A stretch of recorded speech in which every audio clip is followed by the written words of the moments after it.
மகாபாரதத்தில் கிருஷ்ணர் பாண்டவர்கள் சார்பாக கௌரவர்கள் கிட்ட தூது போகிறாரு. அப்படி தூது போனவரை கௌரவர்கள் அசிங்கப்படுத்தி அவமானப்படுத்தி அனுப்பிடுறாங்க.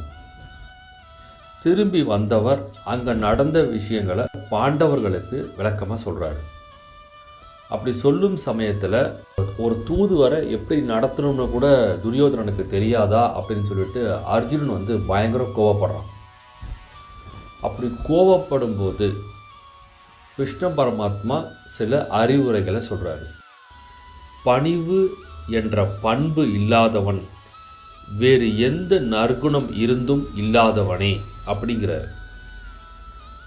பணிவு என்பது ஒருபோதும் பலவீனம் அல்ல, அது ஒரு பலம் அப்படின்னு சொல்கிறாரு.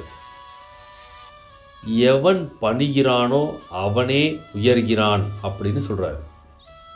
மேலும் பார்த்தீங்கன்னா, பணிவு என்பது தாழ்மையின் சின்னம் அல்ல, அது உயர்ந்த பண்பின் அறிகுறி அப்படின்னு சொல்கிறாரு. இந்த அறிவுரைகள் பார்த்திங்கன்னா எந்த காலத்துக்கும் நமக்கு ஏற்புடையதாக இருக்கும் அப்படின்றதுல எந்தவித சந்தேகமும் கிடையாது. இது பிடிச்சிருந்துச்சி அப்படின்னு சொன்னால் உங்கள் நண்பர்களுக்கும் இதை ஷேர் பண்ணுங்கள், கமெண்ட் பண்ணுங்கள், லைக் பண்ணுங்கள். நன்றி, வணக்கம்.